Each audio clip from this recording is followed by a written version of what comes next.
안녕하세요, 동북교회 성도 여러분. 신구약 중간 이야기 16번째 셀루커스 왕조와 유대에 대해서 우리가 함께 보도록 하겠습니다. 이전의 내용까지는 프톨레미 왕조 통치 아래에 있었던 유대의 이야기를 해왔습니다. 그런데 이제 기원전 2세기가 되면 프톨레미 왕조하고 셀루커스 왕조 사이에 갈등과 분쟁이 일어나게 되면서 유대 지역에는 다시 한번 문제가 생기게 됩니다. 그 중에 안티오쿠스 3세라고 하는 왕이 세워지게 되는데 셀루커스 왕조가 시작된 이래 가장 넓은 영토와 부를 가지게 되었던 때입니다.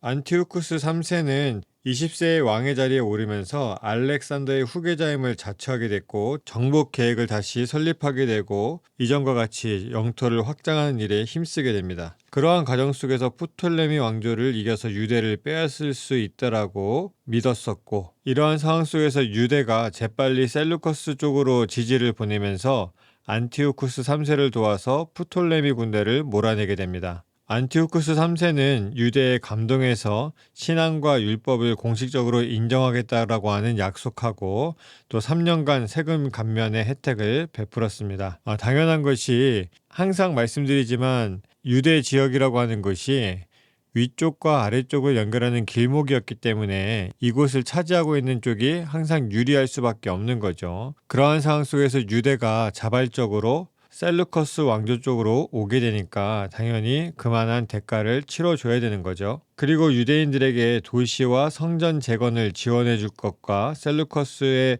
유대인 포로들을 석방해 줄 것을 약속해 주었습니다. 그렇지만 유대인들의 삶에는 큰 변화가 없죠. 항상 말씀드리는 거지만 큰 나라들이 쳐들어오게 되면 누구에게 세금을 주느냐 정도의 차이가 있는 것이지 특별히 달라질 것이 없습니다. 마찬가지로 셀루커스가 유대 지역을 통치하게 됐지만 별다른 큰 변화는 없었고 이후에 안티오쿠스 3세가 로마의 전쟁에서 연속해서 2번이나 패하게 되면서 오히려 문제가 생기기 시작합니다. 기원전 190년에 로마의 전쟁에서 패한 안티쿠스 3세가 로마의 많은 땅을 빼앗기게 되었고 또 해군이 해체되어야 됐습니다. 또 전쟁에 대한 책임으로 배상금 1만 5천 달란트를 물어주어야 했는데 고대 사회에서 이만큼의 전쟁 배상금을 물어주는 경우가 드물었고 그만큼 큰 액수라고 하는 이야기도 되는 거죠. 당연히 안티오쿠스 3세는 로마의 배상금을 주기 위해서 자신이 통치하고 있는 지역의 신전들의 재산을 압류하기 시작합니다. 당연히 예루살렘 성전도 압류하라고 하는 명령을 내리게 됐죠.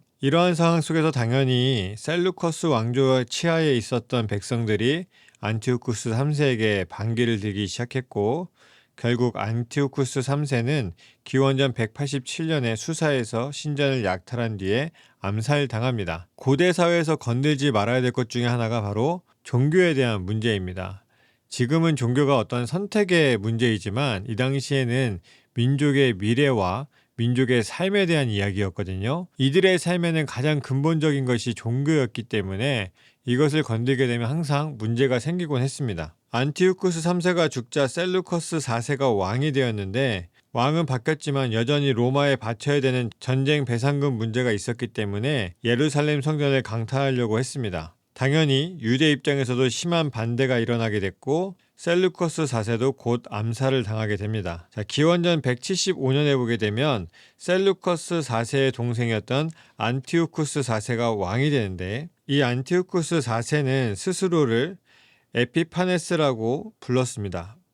에피파네스라고 하는 것은 무엇이냐면 신의 현현, 즉 자신이 신이라고 하는 것을 이야기했던 거죠. 자, 지금 상황이 어떤 상황입니까? 선대 왕들이 계속해서 로마에 대한 전쟁 배상금을 물어줘야 돼서 각 신전들을 약탈하다가 계속 암살당하는 그러한 상황이었는데 그 상황에서 내가 신이다라고 이야기하는 것은 정말 정치적으로도 일반적으로도 정신 나간 짓을 하게 되는 거죠. 그래서 별명이 그 당시 말로 하자면 미친놈 안티오쿠스라고 하는 별명을 가지게 되었습니다. 이러한 와중에 안티오쿠스 4세는 야손이라고 하는 유대 사람에게 돈을 받고 야손을 유대의 대제사장으로 임명하게 됩니다. 이때부터 어떠한 일이 생기냐면 성직의 매매가 시작됩니다. 그러니까 대제사장의 직분이 하나님의 뜻에 의해서 혹은 유대인들의 전통에 의해서 뽑히는 것이 아니라 돈 많은 사람, 권력 있는 사람이 대제사장이 되는 그러한 상황이 벌어지게 되는 거죠. 안티오쿠스 4세도 어쨌든 돈을 만들어야 됐기 때문에 돈이 되는 일은 다 했다고 보시면 됩니다. 이러한 성직의 매매는 이후에도 계속 이어져 가지고 기원 후 70년까지 로마의 예루살렘이 완전히 망할 때까지 계속 이어지게 됩니다. 그래서 예수님의 시대에 보게 되면 대제사장 누구가 아니라 대제사장들이라고 하는 표현들이 나오죠. 대제사장은 원래 한 명밖에 없는데 이때가 되면 서로 돈을 주고 대제사장의 직을 샀기 때문에 한두 명이 아닌 거예요. 그래서 복수의 표현으로 등장하게 됩니다. 자, 안티오쿠스 4세는 프톨레미 왕조가 다스리는 이집트를 빼앗고 싶어 했습니다. 프톨레미 왕조가 지배하고 있었던 이집트는 풍요로운 땅이기도 했고 또 학문적으로 굉장히 발달한 나라이기도 했어요. 그러다 보니까 당연히 갖고 싶은 땅이 되어버리게 되는 거죠. 결국 안티오쿠스 4세는 여러 번 이집트에 선전포고를 하게 되고요. 또 그러한 전쟁, 또 그러한 희망을 갖고 있는 사람들이 모이다 보니까 국내 사정이 좋아지기 시작합니다. 그리고 마침내 침략해 들어가기 시작해요. 초반에 유리했던 것은 셀루커스 왕조였습니다. 프톨레미 왕조는 계속해서 밀리게 되고요. 결국 다급해져 가지고 프톨레미 왕조가 로마에 지원 요청을 합니다. 로마는 어떠한 식으로 지원을 했는가 하면 로마의 밀사를 안티오쿠스 4세에게 보냅니다. 셀루커스 왕조에게 가서 이집트에서 철수해라 라고 이야기하는 거죠. 셀루커스 왕조는 이미 로마에게 진 경험들이 있고 여전히 전쟁 배상금을 물어줘야 되는 상황에 있었기 때문에 결국 안티오쿠스 4세는 셀루커스 왕조의 군대를 물릴 수밖에 없었습니다. 그러니까 싸워보지도 못하고 로마의 한마디에 깨갱할 수밖에 없었던 거죠. 기원전 169년에 안티오쿠스 4세가 퇴각하면서 유대 땅을 거쳐가게 되는데 얼마나 굴욕적으로 셀루커스 왕조가 퇴각합니까? 그러니까 이집트에서 셀루커스 왕조 쪽으로 올라오면서 예루살렘에 분풀이를 하기 시작합니다. 자, 이때의 유대인들의 상황을 보게 되면 유대인들 가운데서 헬라 문화에 동화된 사람들이 많이 있었습니다. 주로 기득권들이죠. 이 사람들은 유대의 부자와 제사장들인데 이들은 자신의 자리만 보장해주면 언제든지 붙을 수 있는 사람들이었어요. 그러나 대부분의 유대인들의 서민들은 안티오쿠스 4세의 정책을 따르지 않게 되었고 그래서 안티오쿠스 4세는 그것을 핑계 삼아서 예루살렘을 계속해서 괴롭히기 시작합니다. 그런데 이스라엘 사람들이 무슨 힘이 있나요? 안티오쿠스 4세가 그렇게 난리치면 그대로 당할 수밖에 없는 약한 나라였기 때문에 예루살렘이 강탈당하기도 하고 예루살렘을 불지르기도 하고 성전을 늑탈하기도 하고 율법서를 찢고 불사르고 많은 백성들을 학살하기도 했습니다.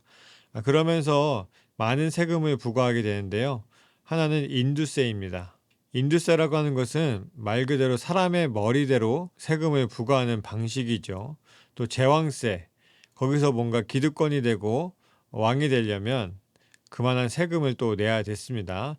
또 성전에 바치는 세금인 성전세도 이 사람들이 뺏어가기 시작해요. 그러면서 안티오쿠스 4세는 이 이스라엘 사람들을 어떻게 하면 완전히 굴복시킬 수 있을까라고 하는 고민 속에서 이들을 완전히 개종시키거나 죽여버려야 된다는 생각을 하게 됩니다. 그래서 율법에 따라 살지 못하게 하는 법령을 선포하게 되는데 첫째는 안식일을 지키지 말 것, 둘째는 어린 사내 아이에게 할례를 행하지 말 것, 그리고 세 번째 율법서를 소유하면 안 된다. 이 세 가지는 사실 유대인들에게 가장 중요한 일들이죠. 안식일, 할례, 그리고 율법서. 이 모든 것을 금지하는 명령을 내리게 됩니다. 그러면서 본격적인 박해가 시작되게 되는데요. 안티오쿠스 4세는 자신의 아이들에게 할례를 행하면 부모들의 아기를 죽여서 부모들의 목에 죽은 아이를 두르게 하고 십자가에 매달아 죽이기까지 했습니다. 정말 잔인한 방법으로 통치를 했었던 거죠. 그러다가 안티오쿠스 4세의 박해가 기원전 167년 절정에 도달하게 됩니다. 예루살렘 성전 안에 제우스 신을 위한 제단과 우상을 세워놓고 돼지를 희생제물로 사용했습니다. 그동안 율법대로 살지 못하게 하는 것, 또 이스라엘 사람들을 괴롭힌 것, 이러한 것에 대해서 당연히 반기를 들게 했지만 거세지는 않았던 것 같아요. 그런데 이제 성전에 특히 하나님께 제물을 드려야 되는 그곳에 우상신을 세워놓고 돼지고기로 제물을 드린다. 이거는 정말 이스라엘 사람들이 절대 이해하거나 혹은 용납할 수 없는 일이었어요. 왜냐하면 간단합니다. 바벨론 포로 시절에서 돌아오고 나서 이스라엘 사람들은 절대 자신의 종교에 대해서 포기한 적이 없어요. 그 안에서 썩은 적은 많아요. 기득권자들이나 제사장들이나 잘못된 길을 간 사람들이 많이 있는데, 그럼에도 불구하고 한 가지, 성전을 지키는 것과 그 안에서 우상 숭배하는 일만큼은 절대 하지 않았습니다. 왜냐하면 이전의 조상들이 그렇게 해서 멸망했기 때문에 적어도 자신들은 그러한 실수를 반복하지 않으려고 했는 거죠. 근데 안티오쿠스가 그런 일을 벌이게 되니까 이제는 본격적으로 반란이 일어나기 시작합니다. 이러한 일을 주도했던 사람들이 하시딤 운동을 했던 경건한 자들이라고 불리는 사람들이었는데, 이 사람들은 율법을 항상 탐구하고 주야로 묵상하기로 힘쓰는 사람들이었어요. 그리고 이러한 사람들이 이 문제에 대해서 생각해 볼 때 어떻게 생각을 하게 되었냐면, 그들이 지은 죄 때문에 하나님의 진노가 안티오쿠스 4세를 통해서 자신들에게 표현된다라고 생각을 했습니다. 그러면서 더 열심히 율법을 지키기 시작하고 철저하게 율법을 지키기 위해서 목숨을 내어놓기까지 하는 그런 모습을 보여주게 됩니다. 그래서 이러한 사람들이 율법을 더 철저하게 지키기 위해서 원래는 해가 지면 안식일이 시작되고 그 다음날 해가 질 때 안식일이 끝나게 되는데, 해가 지기 훨씬 전부터 안식일을 지키기 시작하고 그 다음날 해가 진 후에도 더 길게 안식일을 지키는 등의 더 열심을 내어서 율법을 지키는 모습을 보여주게 되니까 안티오쿠스 4세가 칙령에 따라서 수많은 사람들을 순교하게 만듭니다. 그리고 이 하시딤 사람들은 당연히 자신들의 죄 때문에 고난을 당하고 있다고 생각했기 때문에 몇 개월 동안은 안티오쿠스 4세에게 저항하거나 보복하지 않고 그대로 받아들였다라고 이야기합니다. 그런데 모데인의 한 원로 제사장이었던 사람이 우리로 이야기하면 독립운동을 시작하게 되는 거죠. 그것이 유대의 마카비 혁명이라고 불리는 일입니다. 자, 이때부터 본격적으로 이스라엘은 독립운동을 시작합니다. 그리고 고대 이스라엘 역사 속에서 처음이자 마지막으로 자신의 힘으로 나라를 되찾게 되는 과정이 이제 앞으로 펼쳐지게 되는데요.